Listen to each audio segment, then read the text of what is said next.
साझा Manch top 10 news bulletin brought to you by NMC Dairy Mechinagar, Devi wooden and steel furniture Birtamod, Tejaswi computer support बिरता मोड।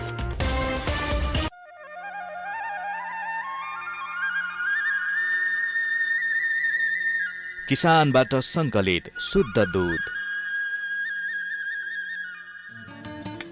अत्याधुनिक प्रविधिबाट प्रशोधित,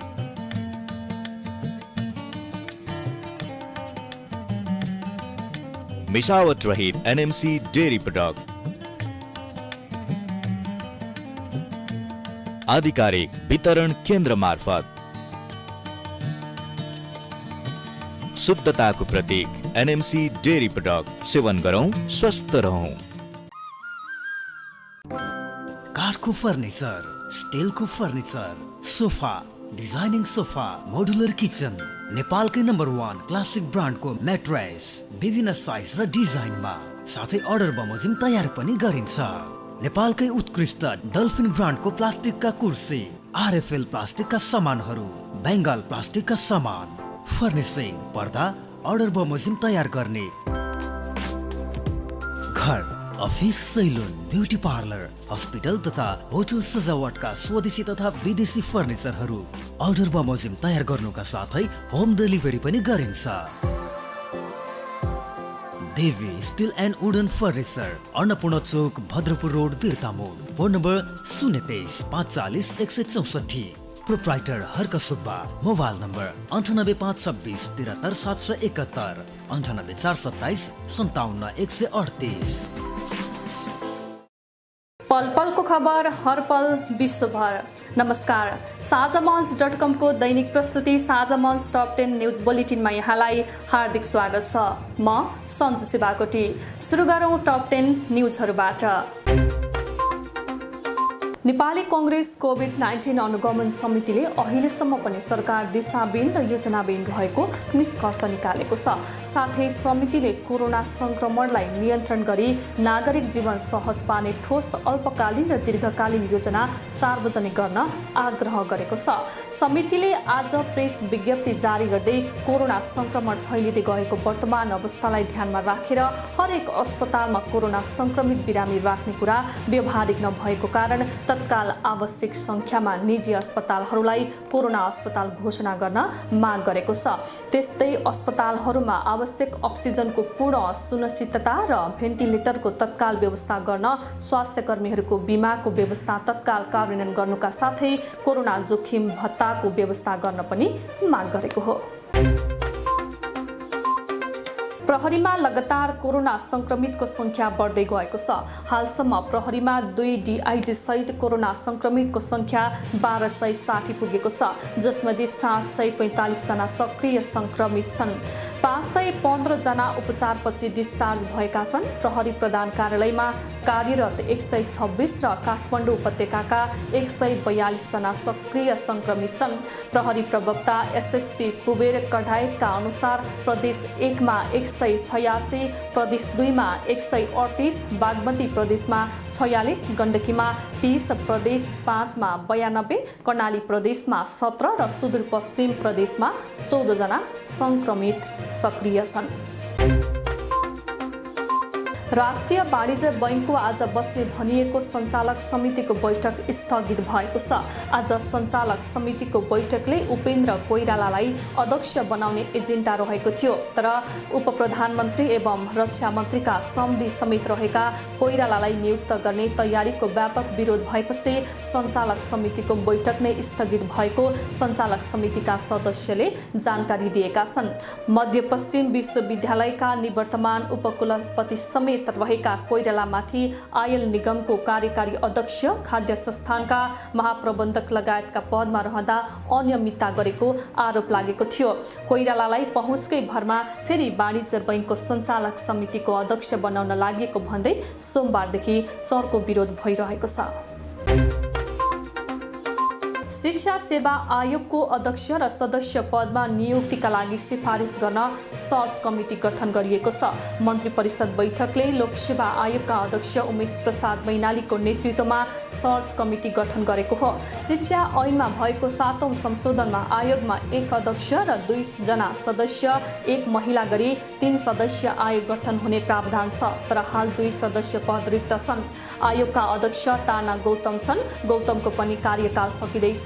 लोकसेवा आयोगका अध्यक्षको अध्यक्षतामा त्रिभुवन विश्वविद्यालयका उपकुलपति र शिक्षा मन्त्रालयका सचिव सदस्य रहने 3 सदस्य समितिको सिफारिसमा नेपाल सरकारले आयोगका पदाधिकारीहरूको नियुक्ति 5 वर्षका लागि गर्ने व्यवस्था शिक्षा ऐनमा छ। स्वास्थ्य मन्त्रालयले कोरोना संक्रमितलाई अस्पताल भर्ना गर्ने प्रक्रिया परिवर्तन गरेको छ। मन्त्रालयले लक्षण नभएका संक्रमितलाई अब भर्ना नगर्न देशभरका अस्पताललाई निर्देशन दिएको छ। लक्षण नभएका संक्रमितले अस्पतालका शय्या भरिन थालेपछि मन्त्रालयले यस्तो निर्देशन दिएको हो। स्वास्थ्य मन्त्रालयका प्रवक्ता डाक्टर जागेश्वर गौतमले लक्षण नभएका अस्पतालमा र लक्षण भएका संक्रमित घरमा बस्नु परेपछि अस्पताल भर्ना प्रक्रियामा परिवर्तन गर्नु परेको बताएका छन्। अब सामान्य अवस्थाका संक्रमितलाई भर्ना नलिन चिकित्सक तथा अस्पताल प्रमुखलाई निर्देशन दिएको उनले बताएका हुन्। काठमाडौँ लगायत तराईका जिल्लामा संक्रमित बढ्दै जाँदा अस्पताल शय्या अभाव हुन थालेको छ। यो समस्याको समाधान गर्न मन्त्रालयले लक्षण नभएका संक्रमितलाई आइसोलेसन सेन्टरमा राख्ने भएको हो। नेपाली दूतावास तथा नियोग प्रमुखको आवासीय भवन निर्माणार्थ नेपाल सरकार र ओमान सरकार बीच जग्गा प्राप्ति सम्बन्धी एक सम्झौतामा हस्ताक्षर भएको छ। ओमानको परराष्ट्र मन्त्रालयमा एक कार्यक्रम आयोजना गरी उक्त सम्झौतामा हस्ताक्षर भएको हो।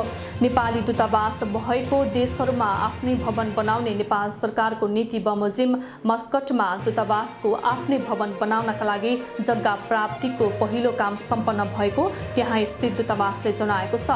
ओमानको तर्फबाट परराष्ट्र मन्त्रालयका सचिव मोहम्मद बिन नासिर बिन मोहम्मद अल बेहेबी र नेपाल सरकारको तर्फबाट ओमानका लागि नेपाली राजदूत सर्बिला पराजुली ढकालले उक्त सम्झौतामा हस्ताक्षर गरेकी हुन्।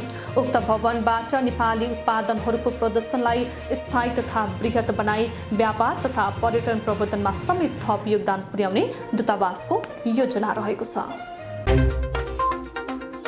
वीरगञ्ज र विराटनगरमा आज 3000 टन युरिया मल आइपुगेको कृषि तथा पशुपन्छी विकास मन्त्रालयले जनाएको छ। आज आइपुगेको मल भोलिबाट वितरण सुरु गरिने तयारी भएको मन्त्रालयले जनाएको छ। मल वीरगञ्जमा 2600 टन र विराटनगरमा 400 टन आइपुगेको छ। अब तत्काल वितरण सुरु गर्छौं, मन्त्रालयका उपसचिव डाक्टर गंगा आचार्यले भनेका छन्। उनका अनुसार मल बढी आवश्यक रहेको मोरङ, सुनसरी, झापा, राजविराज, रौतहट, सिन्धुली लगायत जिल्लामा पहिलो चरणमा वितरण गरिनेछ। अब मलको अभाव हुँदैन, लगातार मल आइरहेको छ। पर्सि थप 2500 टन आउँछ, आचार्यले बताएका हुन्। बन्दाबन्दीका कारण रोकिएको मल अब आउन थालेको जानकारी दिएको छ। औषधि व्यवस्था विभागले अहिले देशभर नै अत्यावश्यक औषधिहरूको अभाव नरहेको जनाएको छ। तेस्रो मुलुकबाट आयात गर्नुपर्ने केही औषधिहरू समयमा ढुवानी हुन नसक्दा समस्या देखिएको पनि अत्यावश्यक औषधिको अभाव नरहेको विभागको भनाइ छ। अहिले देशका कुनै पनि संस्थाबाट निश्चित आवश्यक औषधि अभाव भएको सूचना नआएको विभागका महानिर्देशक नारायण प्रसाद ढकालले बताएका हुन्।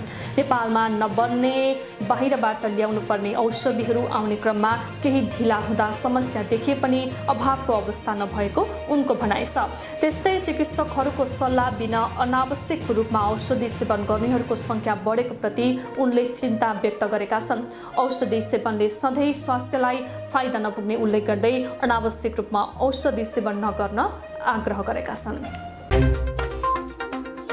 इजिप्टमा एक महिनामा 1,26,000 पर्यटकले भ्रमण गरेका छन्। इजिप्टले गएको जुलाईको पहिलो हप्तामा अन्तर्राष्ट्रिय हवाई उडान तथा विदेशी पर्यटकका लागि समुद्री तटहरू खुल्ला गरेको थियो। 3 महिनाको लकडाउन खुलेपछि 1 महिनामा 1 लाख बढी पर्यटक आउनु सकारात्मक संकेत रहेको इजिप्ट सरकारले जनाएको छ।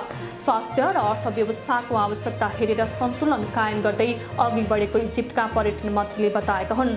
इजिप्टमा झण्डै 1 लाख कोरोना संक्रमित रहेका छन्। इजिप्टको राजस्वको मुख्य स्रोत पर्यटन र विदेशी मुद्रा हो। त्यहाँ सन् 2019मा पर्यटन क्षेत्रबाट मात्रै झन्डै 13 अर्ब अमेरिकी डलर भित्रिएको थियो।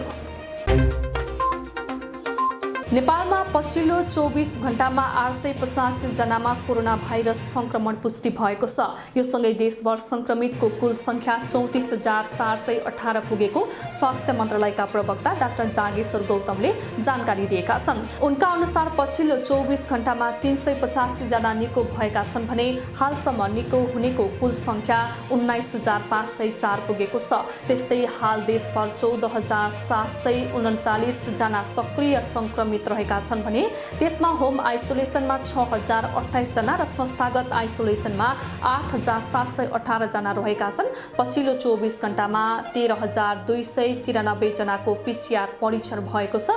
यो सँगै कोरोना भाइरस संक्रमणबाट नेपालमा मृत्यु हुनेको संख्या 175 पुगेको छ। हवस् त यिनै समसामयिक खबरहरू सँगसँगै साझा मञ्च टप 10 न्युज बुलेटिन आजलाई यति नै। देश तथा विदेशका ताजा समाचारहरू लिएर अर्को दिन आउने नै छौँ।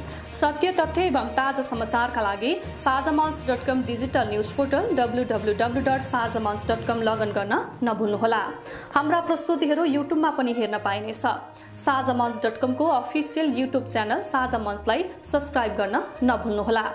हरपल सत्य तथ्य एवं जानकारीमूलक समाचारका लागि पूर्वकै विश्वासिलो न्युज पोर्टल साझामञ्च.com हेर्दै र पढ्दै गर्नुहोला। नमस्ते, शुभ सन्ध्या।